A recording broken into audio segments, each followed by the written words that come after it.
नमस्कार. ठाकूर मसाले चॅनलमध्ये तुमचं खूप खूप स्वागत.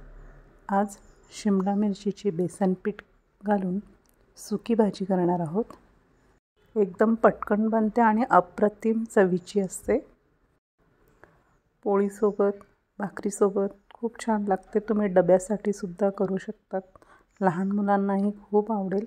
नक्की करून पहा. तर त्यासाठी आपल्याला लागणार आहे शिमला मिरची, म्हणजे ज्याला आपण ढोबळी मिरची असेही म्हणतो. तर मिरचीचे बिया काढून घ्यायच्या आहेत आणि बारीक काप करून घेतले. तर अशा प्रमाणे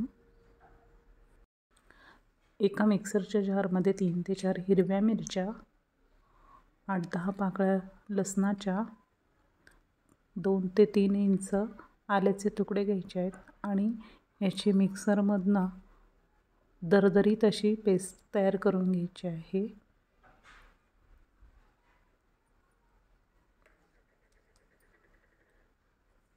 अशा पद्धतीने गॅसवर कढई तापायला ठेवलीत आणि त्यामध्ये घ्यायचं आहे फोडणीसाठी तेल.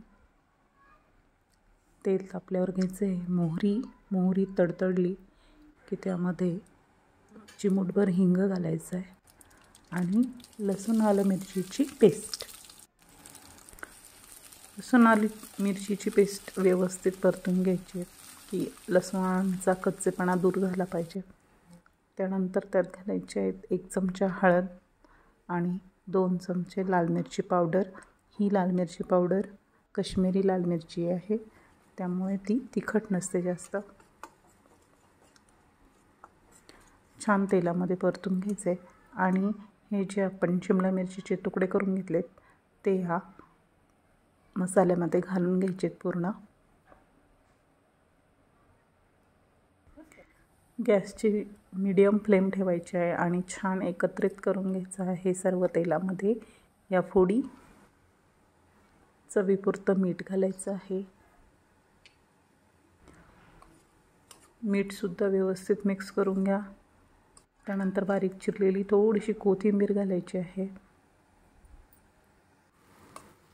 आणि याला आपल्याला मीडियम फ्लेमवर 10 मिनिटासाठी वाफवून घ्यायचं आहे.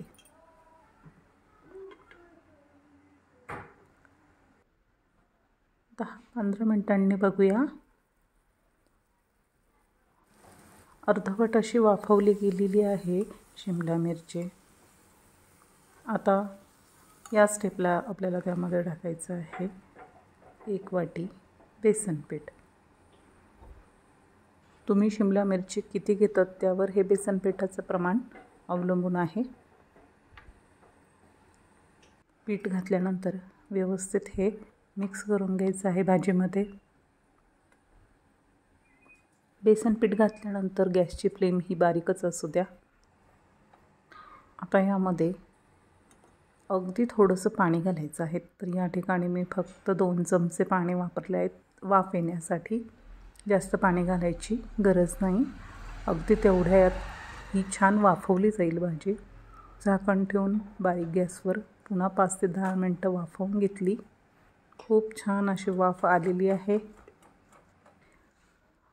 भाजी झाल्यानंतर या ठिकाणी तुम्ही ओल्या नारळाचा चव किंवा मी या ठिकाणी कोथिंबीर वापरलेली आहे बारीक चिरलेली, ती घालायची आहे. बेसन घालून शिमला मिरचीची भाजी रेडी आहे. तुम्हीसुद्धा नक्की करून पहा. व्हिडिओ आवडल्यास लाईक करा, शेअर करा आणि चॅनलवर नवीन असेल तर सबस्क्राईब करा. Thanks for watching.